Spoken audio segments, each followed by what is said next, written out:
So here, this is a very instructive verse and a very extensive purport by Prabhupada. So here we found that Daksha is being instructed by the Lord to create progeny as a progenitor. That was his service.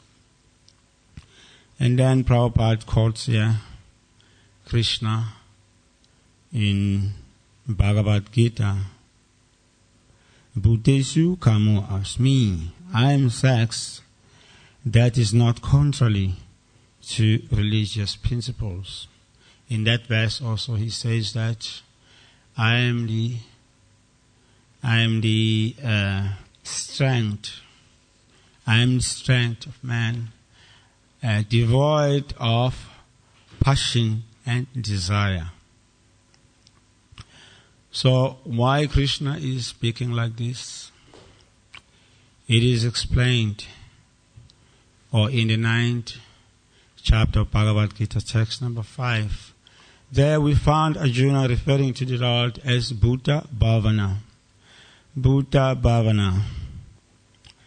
This is translated by different acharyas, like Srila Swami explains that Bhuta Bhavana refers to the Lord as illuminator and the cause of all causes for all beings. And Sankaracharya, he explains it as the cause of all, the creator of all beings and the maintainer of all beings. That's Bhuta Bhavana, as Arjuna is referring to Krishna in the 9th chapter of Bhagavad Gita, text number 5. So here, the Lord as the illuminator, he is illuminating Daksha with this spirit of devotion in a form of procreation. Of course, Prabhupada gives a lot of advice regarding this service that was given to Daksha, which I wouldn't really indulge in because of so many points that have been discussed there, which everyone have understood or everyone knows. So that is the position of the Lord, that He is Bhuta Bhavana, the creator and the maintainer of all beings, the illuminator, the cause of all causes. So then, here he says he is the sex that is not contrary to religious principles. So just as I was explaining yesterday, how in conditional life, the Jivatma approaches the Lord in 4 ways. Bhaya, Asa, Kartavya, Buddhi, and Raga. Within Kartavya, Buddhi, or sense of duty, and there are also few considerations. One is Viri Samana, which means upholding the rules. And then Avidi Paritagya means avoidance of those things that are contrary to the rules. So in that way, those who are following this process of duty, like Prajapati Daksha, they also accept these 2 other considerations: upholding the rules and avoiding things that are contrary to the rules, so that they can succeed in their performance of devotional service to the Lord. Like in the case of Daksha here, he is the progenitor. So this is the nature of the absolute truth, as well as the nature of his energies. Like the jivas are also his energies. Mame vamsa jivaloke Jiva Bhuta Sanatana Mana Sastrandiyani Prakriti Karshati. So in that verse of Bhagavad Gita, Karshati means that we are of the same quality as the Lord. We belong to the culture of love, the culture of compassion, the culture of liberation, and the culture of constant festival. But in conditional life, the Lord says, Karshati begin the life of struggle. So these rules and regulations of Dharma, they are able to keep the passions of the jiva so that he can remain connected with the Supreme Personality of Godhead. As Prabhupada explains here, that this union of man and woman in marriage is part of Dharma. Dharma is that principle which re-establishes or maintains the relationship between the Jivatmas and the Supreme Lord. So, in the Tattva Sutra by Bhaktivinoda Thakur, he also explained this principle because the nature of the jiva is that of vichara, wanting to know, and raga means want to enjoy things and become attached. So he explains that in Tattva Sutra 17, that this attachment, which is inherently born with the jiva, it takes many forms. It acquires many forms in the material world according to circumstances. He gives an example that when the same attachment is applied to brothers and sisters at home, it takes a form of affection. When the same attachment is applied to people who are kind to us, people who are our benefactors, it takes a quality of gratitude. When the same attachment is applied to like man and women attraction or excessive man and women attraction, it becomes debauchery. A man or a woman will be known as a debauchee or fallen. But when the same attachment is applied to over-accumulating wealth, and then a man become known as a miser. So the same thing takes different forms or acquire different names according to how it is applied or perceived in the material world. So the same attachment, when it is applied in relationship to the Supreme Lord, and then it becomes love of Godhead, prema. The example is that with Bhaktivinoda Thakur in his song, Janaka Janani Daitatana Prabhu Gurupati Sarvatuhumo Sampade Vipade Daitatana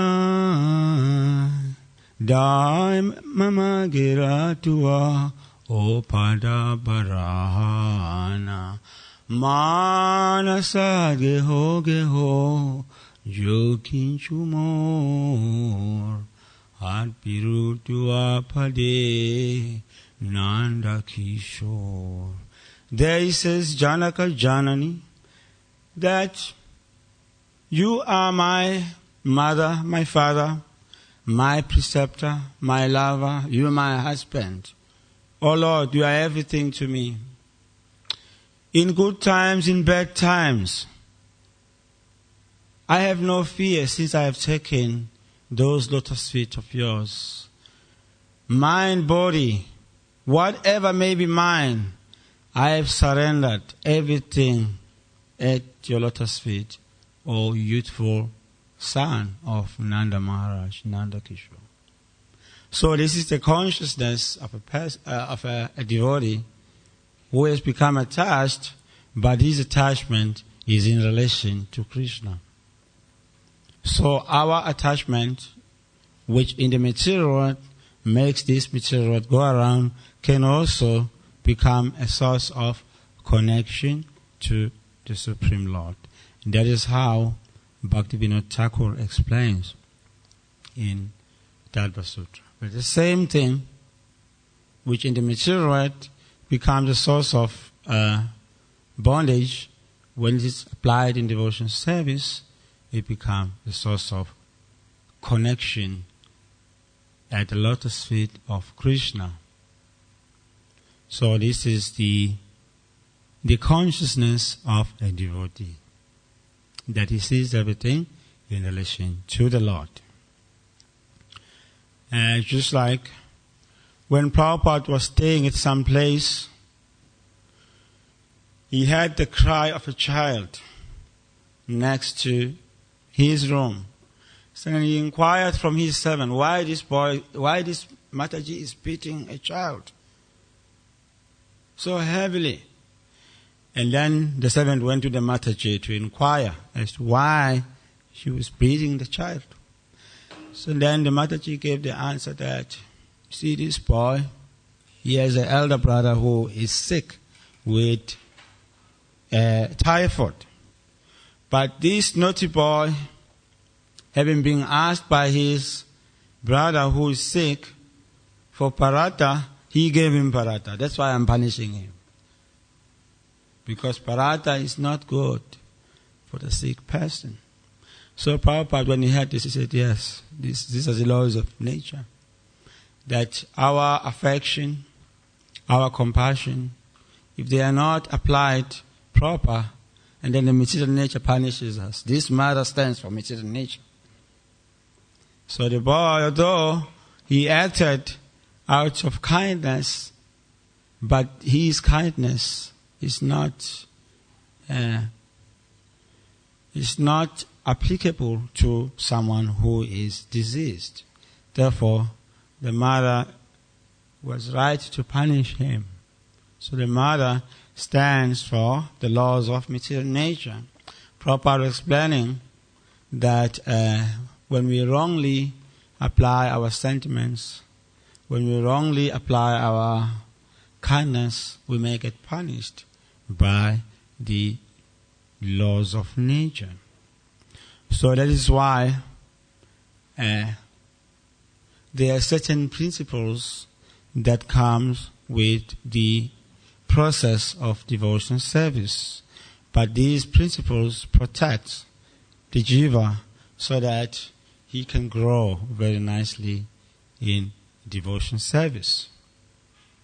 So this is why we have the principles that we follow. Because these principles are the shield against the influence of the material energy.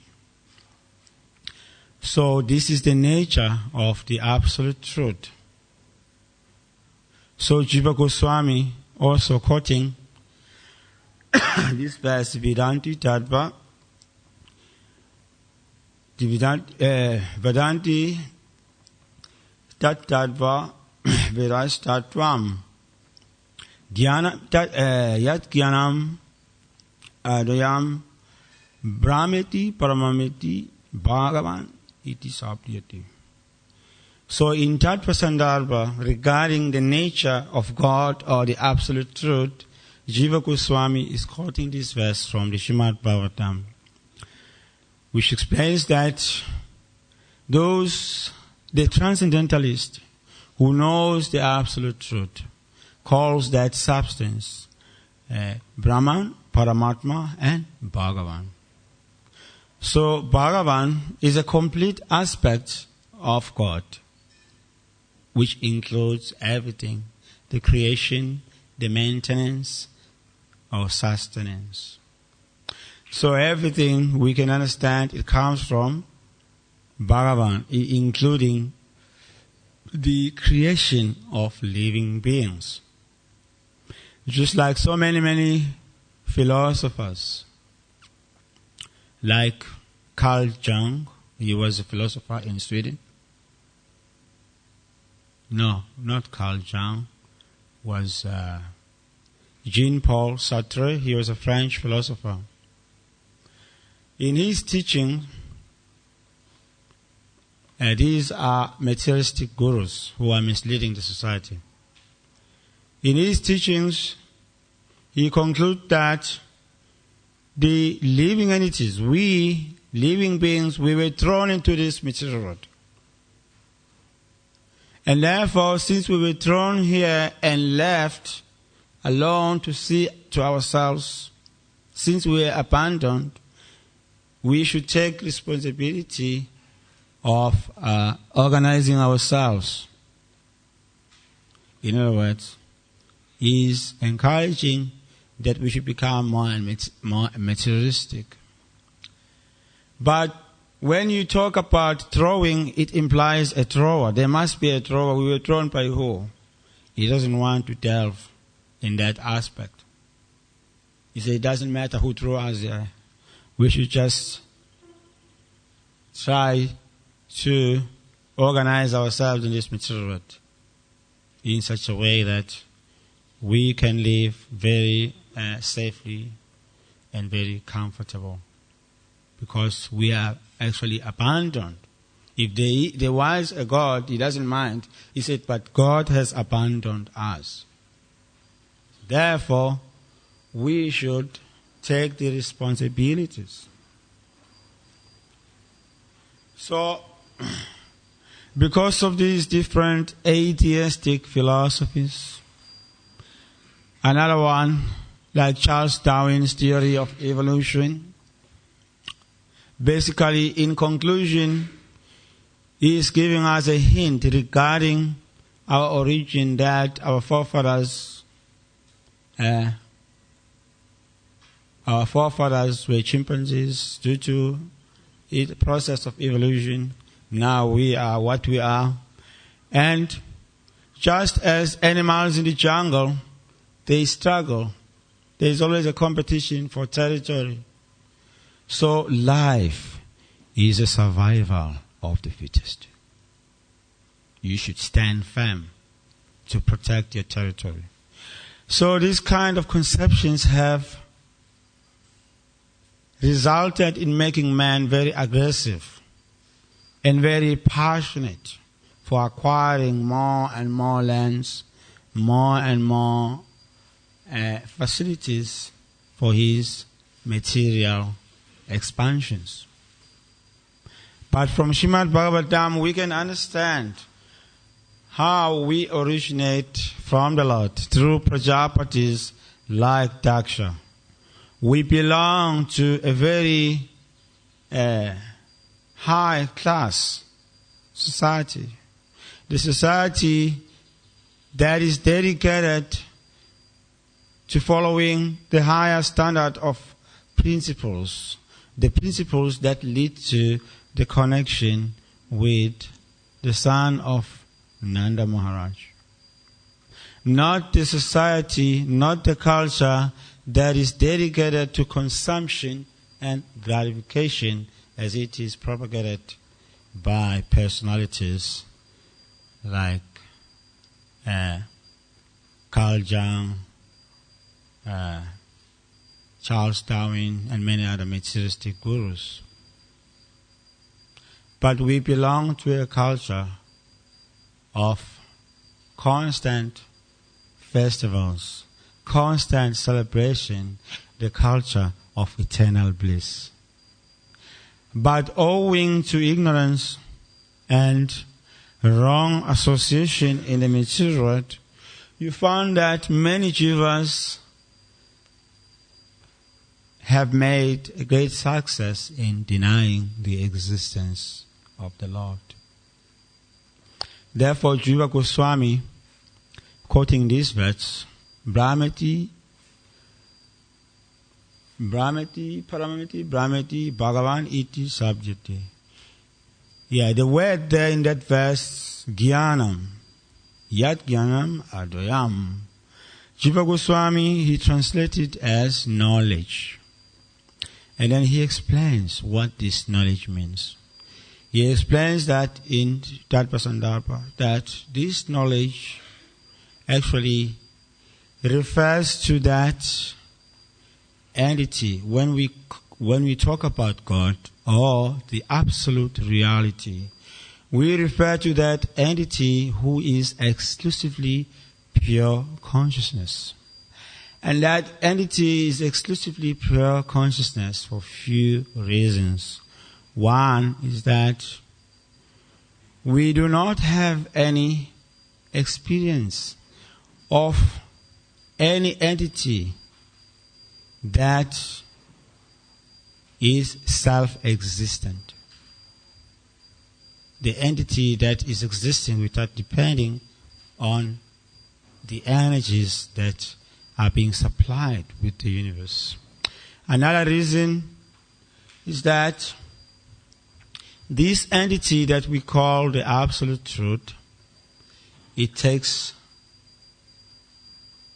support only from its own potencies. And that these potencies, they can have no other existence without it as their absolute foundation. These are three reasons that Jiva Goswami gave regarding why the Supreme Personality of Godhead is known as that entity who is exclusively pure consciousness. So that's the reason why here, or in the Bhagavad Gita, is known as Bhuta Bhavana, the illuminator, the cause of all other entities, because he is exclusively pure consciousness. He does not take any support from outside himself. He takes support from his own potencies. This is what makes the Lord complete. And because he is complete, Sri Upanishad explains that all emanations from him are also complete in themselves. So, in that sense, we are complete in our relationship with the Lord. That's why it says, Mama Vamsa Jiva Loke, Jiva Bhuta Sanatana. That we are parts and parcels. So as parts and parcels, we live eternally. But owing to the nature of this material world, the covering, we may feel as though we are dying, but actually we live eternally. So this concept of thinking that we are dying, it brings the living entities under 5 types of ignorance, according to the 3rd canto of Srimad Bhagavatam. The first type of ignorance is called Tamishra. Tamishra is anger, the anger of frustration. Like we have seen in the case of Hiranyakashipu, when he was frustrated with Prahlad, he became very, very angry because he thought himself the Lord of this universe. That's Tamishra. And then Anda Tamishra. Anda Tamishra involves the belief or the concept that there is no life after death. Hiranyakashipu and some of his associates uphold this principle very, very strongly. And then after Anda Tamishra, there is Tamas. Tamas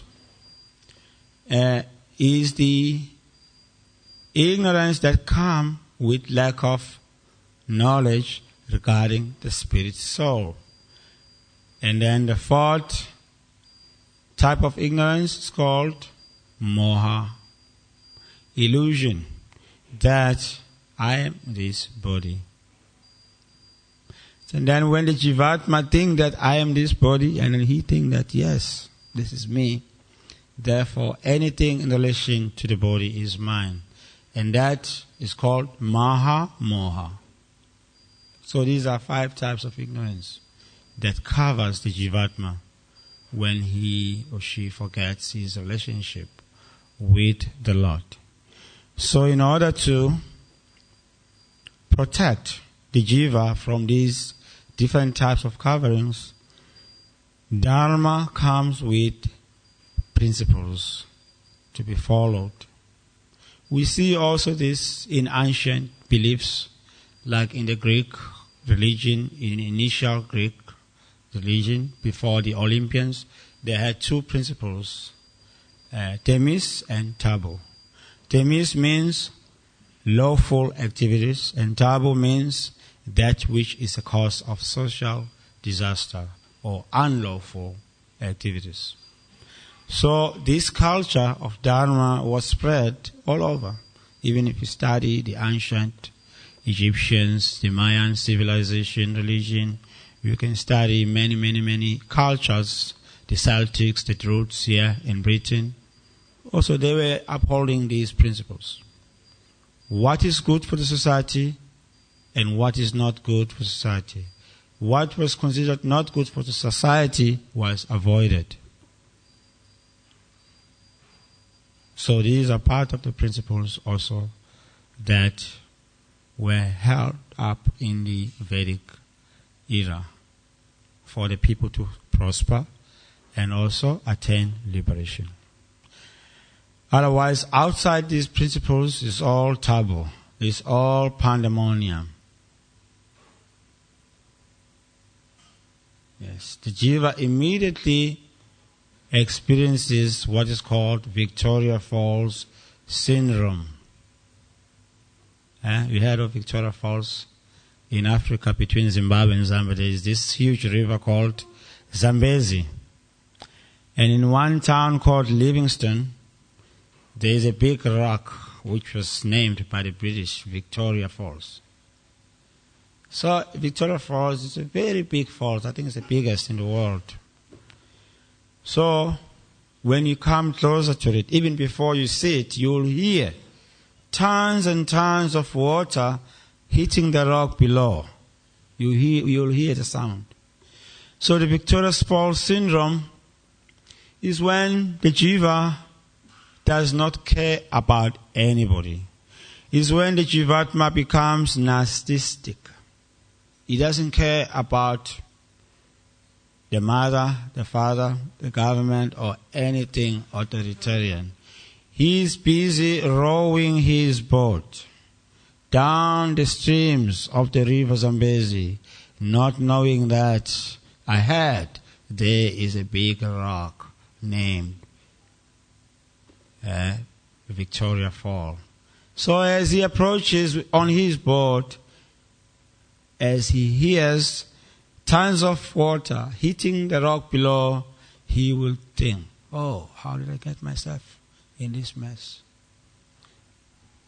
So sometimes, due to being neglectful of the rules of Dharma, we see that the whole world is approaching the area of pandemonium.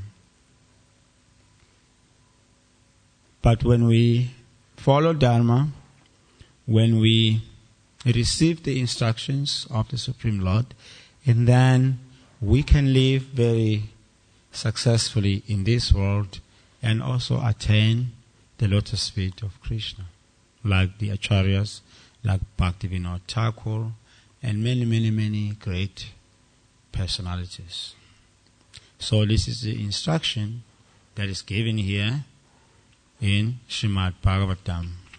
I'll read the verses again. Oh, my dear son Daksha, Prajapati Panchajana has a daughter named Askni, whom I offer to you so that you may accept her as your wife. Now unite in sexual life as men and women, and in this way, by sexual intercourse, you will be able to beget hundreds of children in the womb of this girl to increase population. Any comment, Prabhus and Matajis?